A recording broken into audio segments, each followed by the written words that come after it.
ഇതിപ്പോൾ പഴയ കാലത്ത് ആ ഈ കിടക്കുന്ന ചീനിയെല്ലാം നമ്പരാണ്, പഴയ കാലത്തെ നമ്പർ ചീനികൾ. ആ വേണ്ടി നമുക്കിതൊരു താല്പര്യം തോന്നി, നമ്മൾ കൃഷിയോടുള്ള ഒരു താല്പര്യം തോന്നി, എന്തെങ്കിലും പ്രയോജനം ഉണ്ടാവുമെന്ന് വിചാരിച്ച് കഷ്ടപ്പെട്ട്. ഹായ് ഫ്രണ്ട്സ്, നമ്മൾ ഇന്ന് വന്നിട്ടുള്ളത് ആലപ്പുഴ ജില്ലയില് കൃഷ്ണപുരം പഞ്ചായത്തില് ദേവരായൻ ചേട്ടൻ ഇവിടെ 1 ഏക്കറോളം സ്ഥലത്ത് കൃഷി ചെയ്യുന്നുണ്ട്. അതും ഇടവിള കൃഷിയാണ്. നമ്മുടെ ഓണാട്ടുകരയിൽ എന്തെല്ലാം ഇടവിളകളുണ്ട് അതെല്ലാം അദ്ദേഹം ഇവിടെ കൃഷി ചെയ്തിട്ടുണ്ട്. അതിന്റെ വിശേഷങ്ങളാണ് ഇന്ന് നമ്മുടെ ചാനലിൽ വരാൻ പോകുന്നത്. അന്നേരം നമ്മുടെ വീഡിയോ മുഴുവനായിട്ട് കാണണം, നമ്മുടെ ചാനൽ ലൈക്ക് ചെയ്യണം, ഷെയർ ചെയ്യണം, സബ്സ്ക്രൈബ് ചെയ്യണം. അന്നേരം തനി നാടൻ രീതിയിൽ നമ്മുടെ കപ്പ, നമ്മുടെ നാട്ടില് കപ്പ, ചീനി എന്നൊക്കെ പറയുന്നതാണ് ഇവിടെ കൂടുതലായിട്ടും കൃഷി ചെയ്തിട്ടുള്ളത്. ഏകദേശം 700ഓളം മൂടുകളാണ് ഇവിടെ കൃഷി ചെയ്തിട്ടുള്ളത്. അതിന്റെ കൂടെ തന്നെ കാച്ചിലും മഞ്ഞളും കിഴങ്ങ്, വെട്ടിയമ്പ് ഇതെല്ലാം അദ്ദേഹം ഇവിടെ കൃഷി ചെയ്തിട്ടുണ്ട്.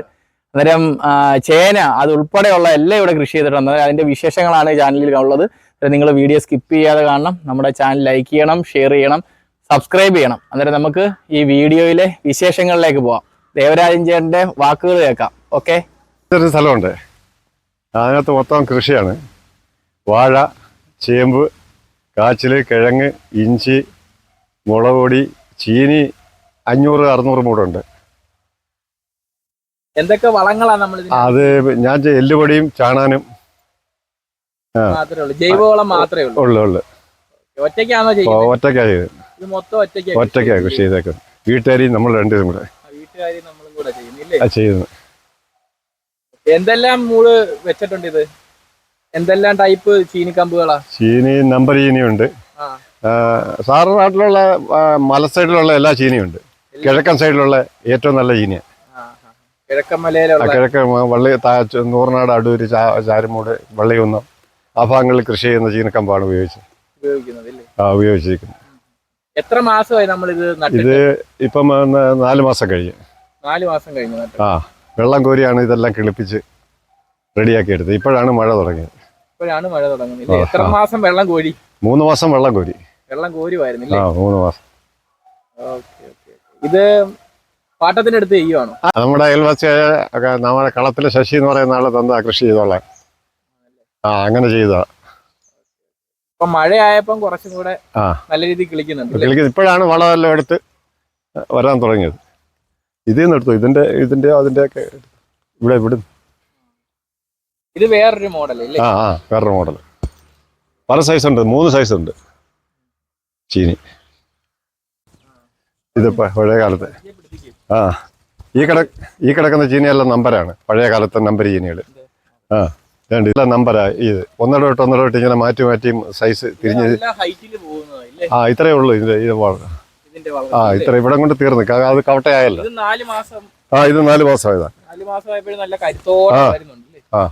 ആദ്യമായിട്ടാണോ കൃഷി ചെയ്യുന്നത്? ഇതിന് മുമ്പ് ചെയ്തായിരുന്നു? 10-15 കൊല്ലമായിട്ട് ആദ്യമായിട്ടാ. 10-15 കൊല്ലമായിട്ട് തരിശ് കിടന്നെടുത്ത് കൃഷി ചെയ്തതാണ്. ഉൾപ്പെടുത്തി എന്തെങ്കിലും ക്ലീൻ ചെയ്തോ ഇവിടെ? ഇല്ല, ഒന്നുമില്ല. ഞാൻ അധ്വാനിച്ച് സ്വന്തമായിട്ട് ചെയ്തത്. ഇടവേള മാത്രമാ ചെയ്തേക്കുന്നില്ലേ? ചേന, വെട്ടിയമ്പ്, കാച്ചില്, കിഴങ്ങ്. കാച്ചിലൊക്കെ ഇങ്ങനെയായില്ലേ? കാച്ചിൽ ഇതുകൊണ്ട് പടിഞ്ഞാറുണ്ട്.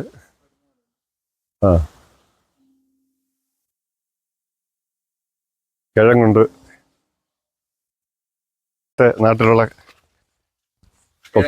പഴയ കാലത്തെ കിഴങ്ങാണിത്. ഇതൊരു 10-100 മൂട് കൃഷി ചെയ്തിട്ടുണ്ട് ഇപ്പം.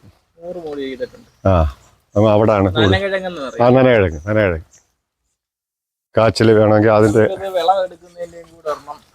ഇനി ഇതോടെ വേണം കാച്ചില്. ഇഞ്ചി വേണോ? ഇഞ്ചി, മഞ്ഞളെല്ലാം നോക്കാം. അതാ അവിടെ ഉണ്ട്. ഇഞ്ചി മഞ്ഞളൊക്കെ ലാസ്റ്റ് നട്ടാണ്. അതെല്ലാം കിളിക്കാൻ തുടങ്ങിയതേ ഉള്ളൂ. മഞ്ഞൾ കണ്ട അവിടെ ഉണ്ട്. അപ്പുറത്ത് മുളക്. എല്ലാം കൂടെ ചെയ്യാൻ പറ്റത്തില്ല. വെള്ളം കോരുന്ന പാടുണ്ട്. കിഴങ്ങ് വേണ്ട, അതെല്ലാം കിഴങ്ങാ നിൽക്കുന്നത്. ഇത് അതല്ല.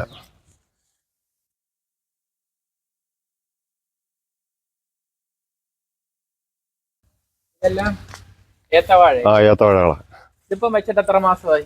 ഇതിപ്പം വെച്ചിട്ട് ഒരു 1.5 മാസമായി.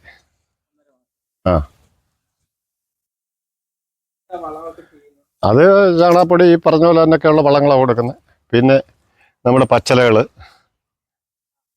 അതെല്ലാം പറിച്ചിട്ട് ഇപ്പം പുറത്തെ വിപണി ഇവിടെ 25-30 ഉണ്ട് ഒരു കിലോയ്ക്ക്. നേരത്തെ 50 രൂപയ്ക്കായിരുന്നു. കിഴക്കൻ സൈഡിൽ വരുന്ന ചീനിക്ക് 50 രൂപ വിലയുണ്ട്. മിനിയുടെ ഇടയിലൊക്കെ വയ്ക്കുന്ന 50 രൂപയ്ക്ക്. നമ്മളിപ്പോ ഇത് കൊടുത്താൽ അത്രയും വിലയൊന്നും കിട്ടത്തില്ല. അല്ല പറയുക, എന്നാലും നോർമലി ഉള്ള റേറ്റിന് തന്നെ കച്ചവടമാക്കാവുള്ളൂ, അല്ലെ ഇത്ര കഷ്ടപ്പെട്ടതിനകത്ത്. ഇത് ഇത്രയും പൈസ ഇതൊക്കെ രാസവളം ഉപയോഗിച്ച് വരുന്നതല്ലേ. ഇതൊക്കെ എന്ന് വെച്ച് കഴിഞ്ഞാൽ നമ്മൾ ഇതിനകത്തൊന്നും ഒരു രാസവളം ഉപയോഗിക്കാതുള്ള തനി നാടൻ ഇല്ലേ. ഭയങ്കര കഷ്ടപ്പാടായിരുന്നു ഇത്രയും ഇങ്ങനാക്കി എടുക്കാനേ. ഇപ്പോഴാണ് ഇവൻ റെഡിയാകാൻ തുടങ്ങി.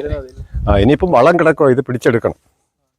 അല്ല അത് ഇപ്പം ഷടേന്ന് ഒരാഴ്ച കൊണ്ട് എങ്ങനെ ആയത്. വളം ഈ മഴ അങ്ങോട്ട് പെയ്യാൻ തുടങ്ങി. വെള്ളം ശാലിച്ചാൽ ഒഴിക്കത്തോളായിരുന്നു, കാരണം ഇത്രയും കൂരി വരണ്ടേ. അങ്ങനെ കിടന്ന നല്ല നാട. ഇപ്പം ഇനി പെട്ടെന്ന് അങ്ങ് കിളിച്ച് കയറിക്കോളൂ.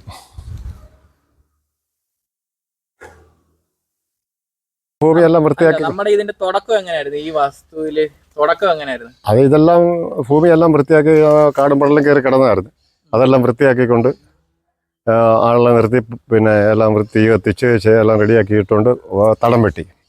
തടം വെട്ടി തടത്തിനകത്ത് അടിയിൽ ഇച്ചിരിച്ച കുമ്മായം, അത് കഴിഞ്ഞിട്ട് ഉണക്ക ചാണാനും എല്ലുപൊടിയും കൂടെ മിക്സ് ചെയ്ത് തടത്തിനകത്തെല്ലാം ഇട്ട് വലിച്ചു കൂട്ടി ചീനക്കമ്പോട്ട്. എന്നിട്ട് വീണ്ടും 2 വളവും കൂടെ 2-3 പ്രാവശ്യം അതിൻ്റെ കിളയ്ക്ക് വേണ്ടിയിട്ട് 2 പ്രാവശ്യം കൂടെ വളമിട്ട് കിളച്ച് മണ്ണടിപ്പിച്ചായി ഇപ്പോൾ ഇട്ടേക്കുന്നത്.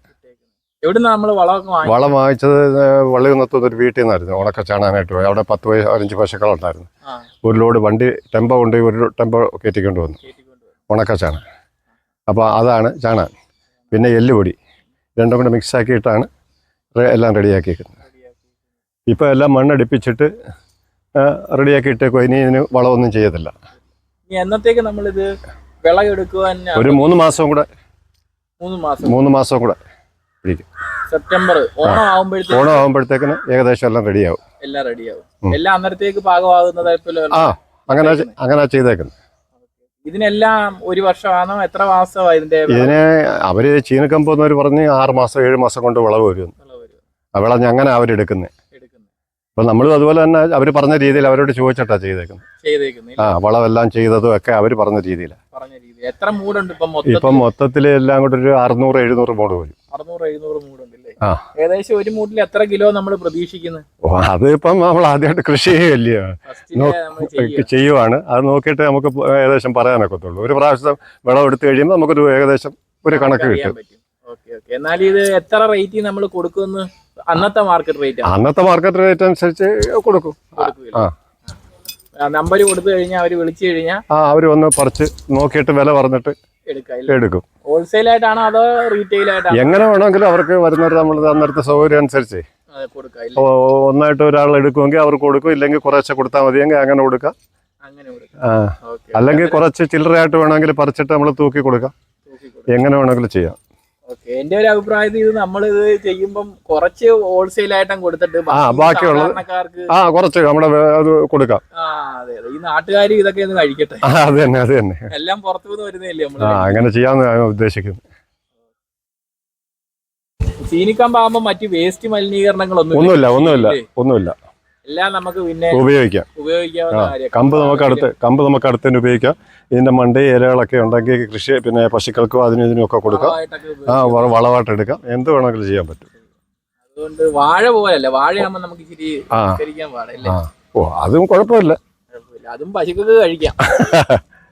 വിണ്ടിയെല്ലാം വെട്ടി വാഴയ്ക്ക് ഇപ്പൊ പശുക്കൾക്കെല്ലാം കൊടുക്കില്ലേ, വെട്ടി ഇറങ്ങി.